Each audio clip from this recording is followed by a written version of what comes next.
देश भर में लोग हिंदू धार्मिक मान्यता में विशेष महत्व रखने वाले त्योहार मकर संक्रांति की तैयारी जोरों शोरों से कर रहे हैं। इस दिन लोग दही चूड़ा और तिलकुट का भोजन करते हैं। इस त्योहार के बाद खरमास समाप्त हो जाता है और हमेशा मकर संक्रांति का त्योहार 14 जनवरी को मनाता जाता रहा है। लेकिन बीते 5 से 6 सालों से संशय की स्थिति बनी रही है। कोई 14 जनवरी तो कोई 15 जनवरी को धार्मिक मान्यताओं के अनुसार मकर संक्रांति के दिन सूर्यदेव मकर राशि में प्रवेश करते हैं, सूर्य उत्तरायण हो जाते हैं और कई पंडितों का मानना है कि 14 जनवरी को मकर संक्रांति मनाया जा सकता है। इस दिन 3:30 के बाद सूर्य मकर राशि में प्रवेश कर रहे हैं, लेकिन कई पंडितों का कहना है कि मकर संक्रांति 15 जनवरी को मनाना उचित है। आखिर ये कंफ्यूजन क्या है, इस बारे में कुछ ज्योतिष शास्त्रों से भी खास बातचीत करेंगे और ये कंफ्यूजन भी दूर करने की कोशिश करेंगे। चलिए शुरू करते हैं यह खास कार्यक्रम। और हमारे साथ खास मेहमान जुड़ गए हैं आचार्य प्रमोद मिश्रा जी और आचार्य रजनीकांत श्रीवास्तव जी। बहुत स्वागत है आपका आचार्य प्रमोद जी आपका, और रजनीकांत जी आपका बहुत बहुत स्वागत है न्यूज इंडिया पर। प्रमोद जी, आप ही से सबसे पहले जान लेते हैं कि मकर संक्रांति का शुभ मुहूर्त क्या है। लोगों में काफी कंफ्यूजन है मकर संक्रांति को लेकर, तो ऐसे में हमारे दर्शकों को भी ये बताइए कि शुभ समय क्या है और जो कंफ्यूजन है उसको भी दूर करने की कोशिश कीजिए। नैना जी, बिल्कुल आपके माध्यम से जितने भी हमारे दर्शक हैं उन सबको बहुत बहुत शुभ मंगल कामना देता हूँ, मकर संक्रांति की भी और लोहड़ी की भी। साथ साथ ये पावन पर्व है सनातन पद्धति के अनुसार, ज्योतिष शास्त्र के अनुसार और भगवान सूर्य के अनुसार कि उन्हीं के ऊपर ही आधारित पर्व होता है, जिस माध्यम से हम सब चाहे मुहूर्त की बात करें या विशेष तिथि का निर्णय होता है, कितने बजे करें, कब करें, कैसे करें, ये सब भगवान सूर्य के ऊपर सब आधारित पर्व है। जैसा कि हम सब जानते हैं कि एक खरमास प्रारंभ होता है अक्सर तारीख के अनुसार, अगर हम देखें आंग्ल पद्धति के अनुसार तो 15 दिसंबर या 14 दिसंबर से शुरू होता है, 14 या 15 जनवरी के आसपास संपन्न होता है। क्योंकि सूर्य की 1 डिग्री प्रतिदिन की होती है, सूर्य भगवान 1 डिग्री ही आगे बढ़ते हैं, इसलिए लगभग 30 दिनों की एक संख्या होती है जिसके माध्यम से खरमास प्रारंभ होता है। यानी खर मतलब होता है गर्दभ। भगवान सूर्य धनु राशि में होते हैं और धनु राशि में होने के कारण वह खरमास कहलाता है। और इस खरमास में धनु राशि में होने के कारण जितने भी शुभ कार्य हैं, चाहे वो नींव पूजन है, गृह प्रवेश है, वैवाहिक कार्यक्रम है या कोई भी विशेष शुभ कार्य है, विवाह आदि, वह सब कुछ बंद होता है। मुंडन आदि कोई भी शुभ कार्य है, सब बंद होते हैं क्योंकि भगवान सूर्य गर्दभ की सवारी करते हैं, धनु राशि में होती इस कारण से।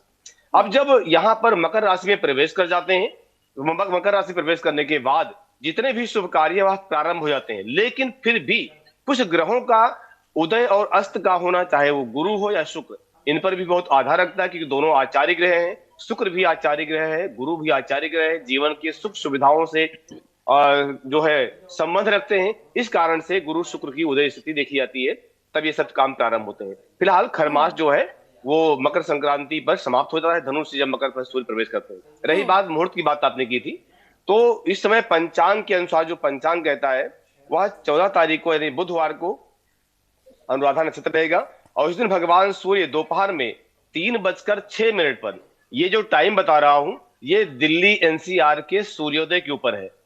अगर आप इस टाइम को लेकर के आप बनारस में बैठे हुए हैं या इस टाइम को लेकर के आप द्वारकाधीश में बैठे हुए हैं तो ये टाइम सूट नहीं करेगा, क्योंकि जैसे जैसे पश्चिम जाएंगे जो सूर्य अस्त है या सूर्योदय का समय चेंज होता जाएगा यानी बढ़ता जाएगा, और जैसे आप पूरब में जाएंगे वह समय और जल्दी होगा। धरती गोल है, भगवान सूर्य का उदय पूरब से होता है। तो जो मैंने टाइम बताया है 3:06 का समय, यह दिल्ली एनसीआर के सूर्योदय के आधार पर है।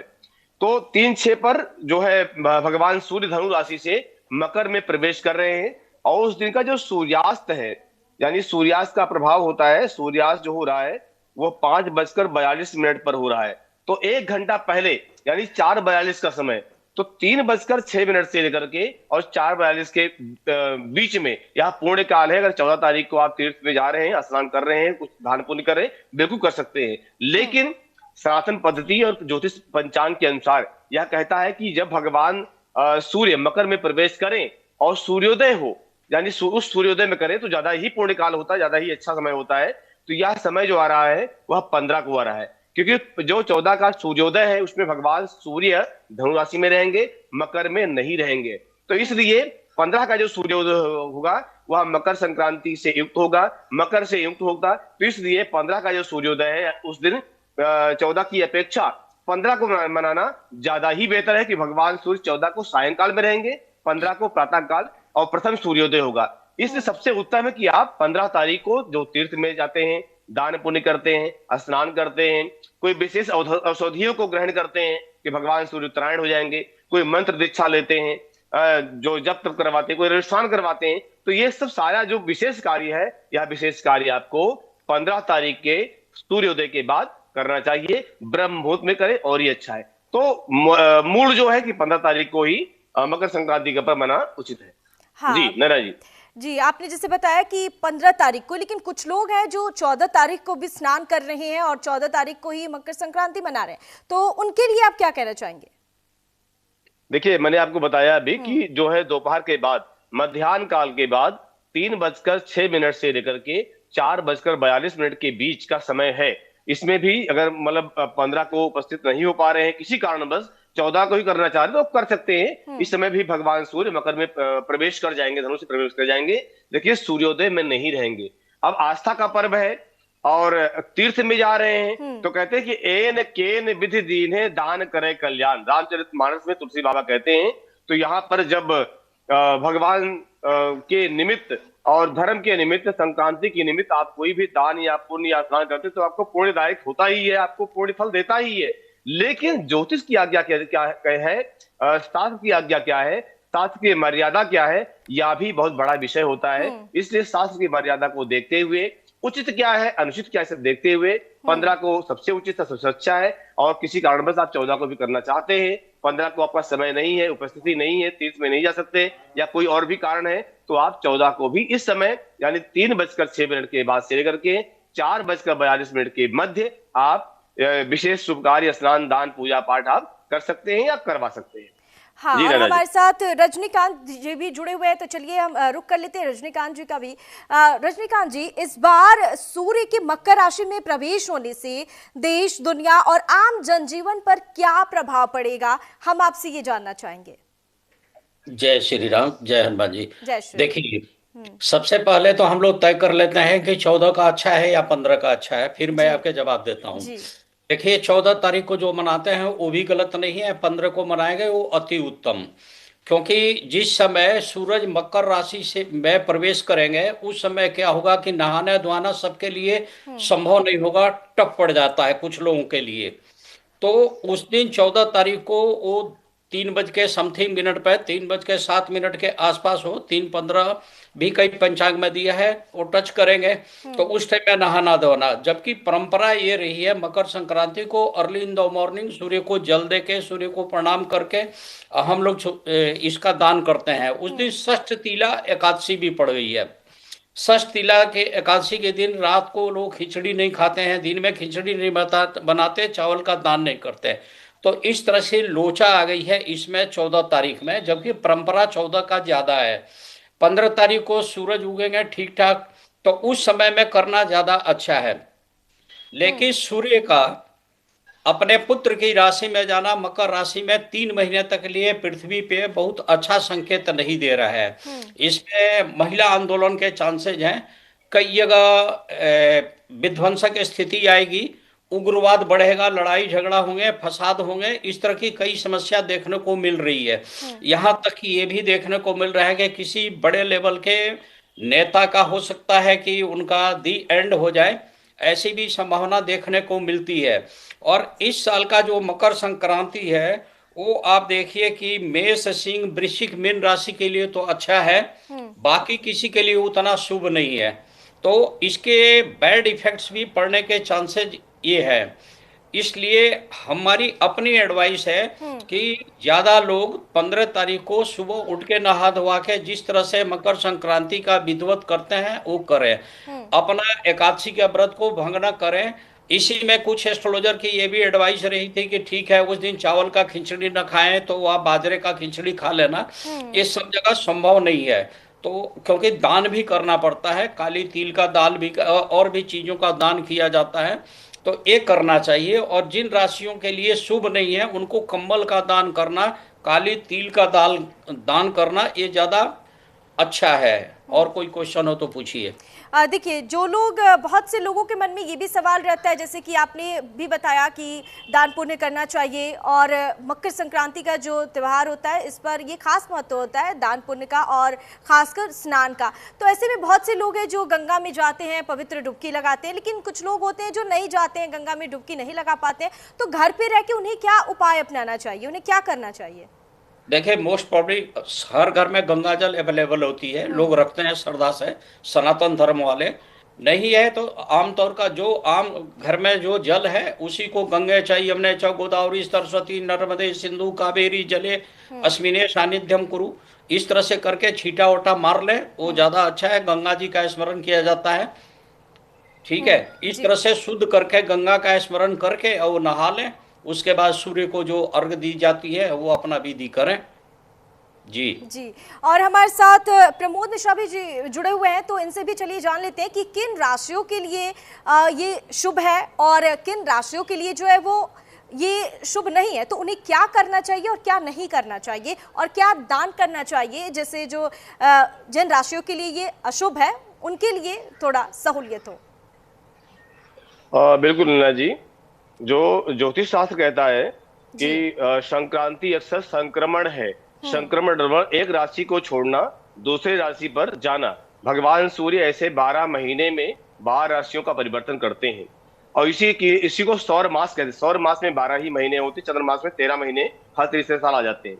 तो यहाँ पर जब संक्रमण होता है, राशि परिवर्तन, तो हर राशियों का फल अलग अलग होता है। फिलहाल गोचर ग्रह है उनके अनुसार। तो यहाँ पर जो वृषभ राशि है, मिथुन राशि है, कर्क है, कन्या है, वृश्चिक है, और ये जो राशियां मकर राशि, इन राशियों को शुभ फल देने वाला ये संक्रमण है, ये संक्रांति है।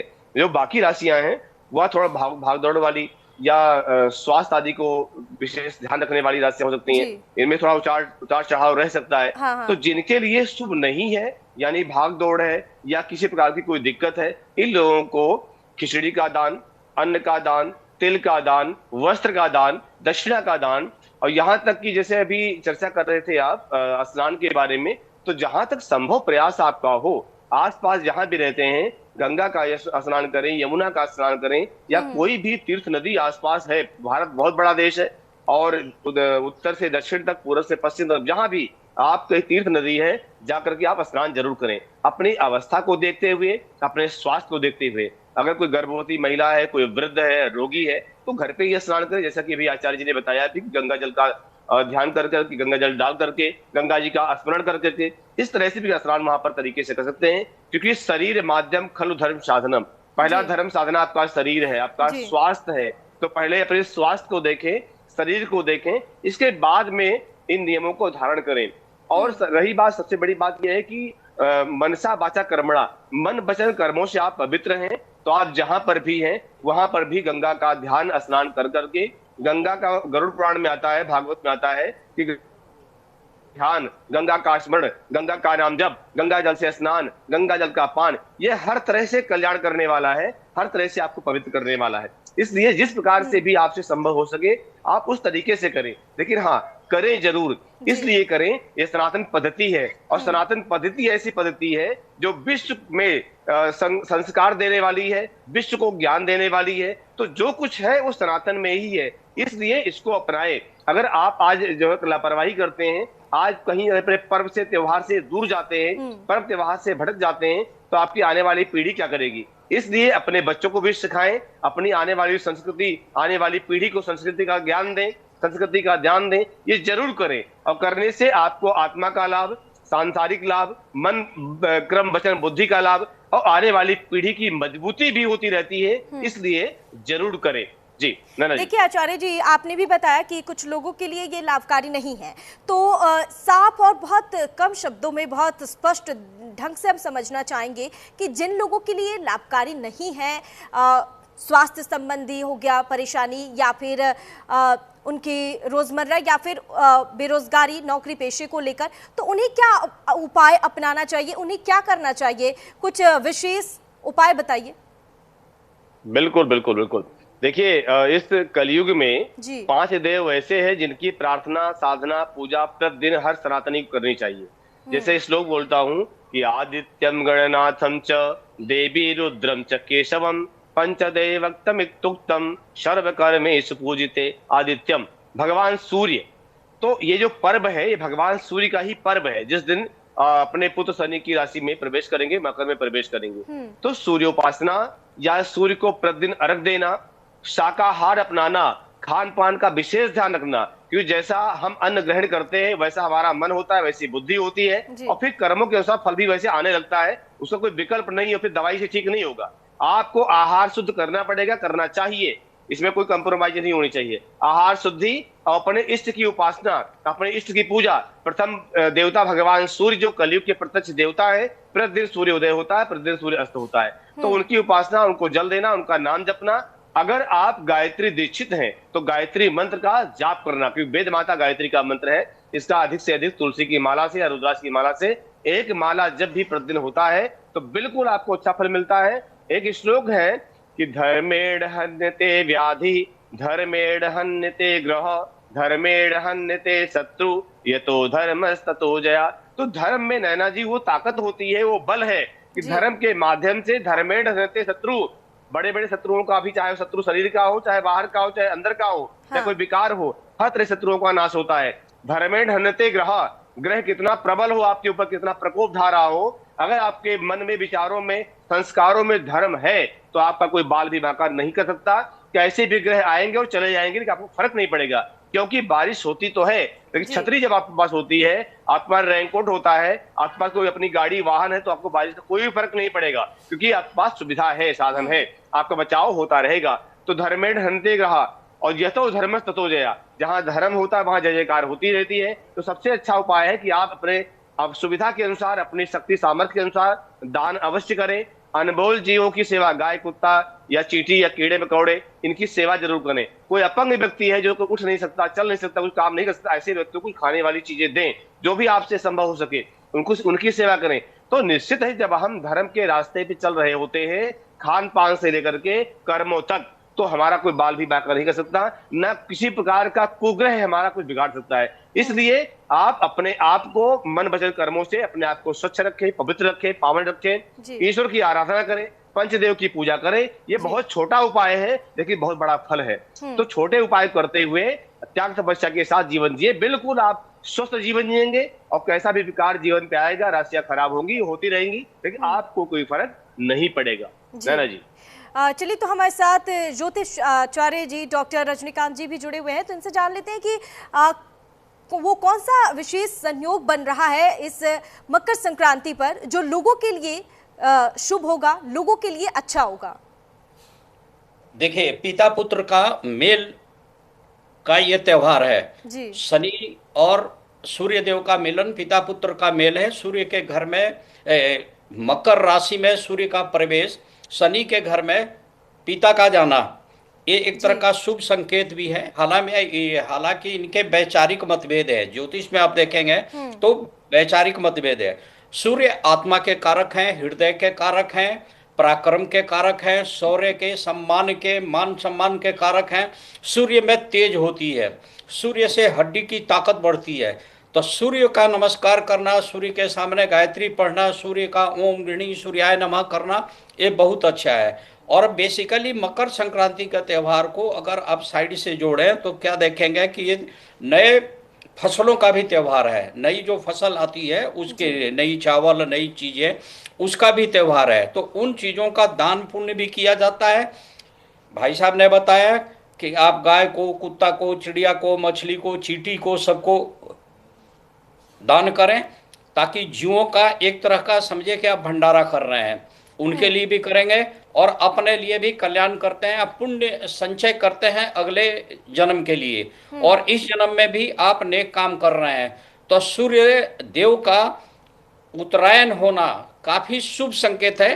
अगर साइंस में देखें तो विटामिन डी की मात्रा बढ़ जाती है, सूर्य की तेज बढ़ने से ठंड शीत कम हो जाती है, लोग ज़्यादा लाभान्वित होने लगते हैं। यहाँ तक कि आपने सुना होगा कि भीष्म पितामह ने जिनको इच्छा मृत्यु का वरदान था, उन्होंने अपने शरीर के प्राण को रोक के रखा था घायल अवस्था में भी, कि हम तब मरेंगे जब सूर्य उत्तरायण में हो जाएंगे। तो जब सूर्य उत्तरायण में हुए तो उन्होंने अपना प्राण छोड़ा। तो कहा गया है कि पुण्य मिलती है, हर पुण्य इस तरह से आपके फेवर में आ जाती है, क्योंकि 6 महीने का ये चक्कर होता है, जिसमें उत्तरायण दक्षिणायन का चक्कर होता है, जिसमें 3 महीने सूर्य देव जो है अपने पुत्र के घर में है, और सूर्य शनि का संयोग मिलना बहुत अच्छा है। और अब इसमें एक चीज देखिए, संक्रांति जो शब्द है ये संक्रमण से भी लिया जाता है। तो अगर हम इस तरह से चीजों को करते हैं तो बहुत माइक्रो बायोलॉजिकल अगर आप देखें तो संक्रमण से हम बचते हैं और हमारे भाग्य बचते हैं। हाँ। और हमारे जो ऑरा है बॉडी का वो भी बचता है। हाँ। तो इसलिए उस दिन नदी में नहाना, चाहे गंगा में नहाए, चाहे जमुना में नहाए, चाहे सरयू में नहाए, जहां भी नहाते हैं गंगा का स्मरण करना और दान पुण्य करना ज्यादा अच्छा है। और सूर्य के उगते सूरज को प्रणाम करना 100 बीमारी को ठीक करती है। इसका ये फल है। और जीव जंतुओं को जरूर दान करना चाहिए, यहाँ तक कि अपने गुरु ब्राह्मण इन सबको भी मंदिरों में दी जाती है। तिल का रिवाज है, कई लोग चूड़ा दही भी खाते हैं, कई लोगों की यहाँ खिचड़ी बनती है चावल का। जो मैंने शुरू में बताया कि षष्ठ तिला होने एकादशी पढ़ने के कारण कई जगह ये दुविधा आ जा रही है। ठीक है, वो 14 को न करते हैं, वो 15 को कर ले, कोई दिक्कत नहीं है। क्योंकि षष्ठ तिला एकादशी में आप भी जानते हैं कि एक ऋषि थे, मेधा ऋषि, तो वो दुर्गा माता के श्राप से बचने के लिए वो पृथ्वी में समा गए। वो अपने को दफन कर, जहां से चावल की उत्पत्ति हो गई और जौ की। तो ये शुरू से ये विधान है कि उस दिन चावल नहीं खाया जाए, क्योंकि वो दिन था एकादशी का ही। तब एकादशी के दिन जो लोग एकादशी का व्रत करते हैं वो लोग नहीं खाएं। हाँ, चलिए ठीक है, ठीक है रजनीकांत जी आपका और प्रमोद जी आपका बहुत बहुत धन्यवाद, बहुत बहुत शुक्रिया। आपने जो जानकारी दी उम्मीद करते हैं हमारे दर्शकों को भी अच्छी लगी और उनके लिए भी लाभकारी हो। मकर संक्रांति को लेकर जो भी कंफ्यूजन था वो लोगों के मन में अब वो क्लियर हो गया है। फिलहाल यहाँ पे रुकेंगे एक छोटे से ब्रेक के लिए, ब्रेक के बाद फौरन हाजिर होंगे।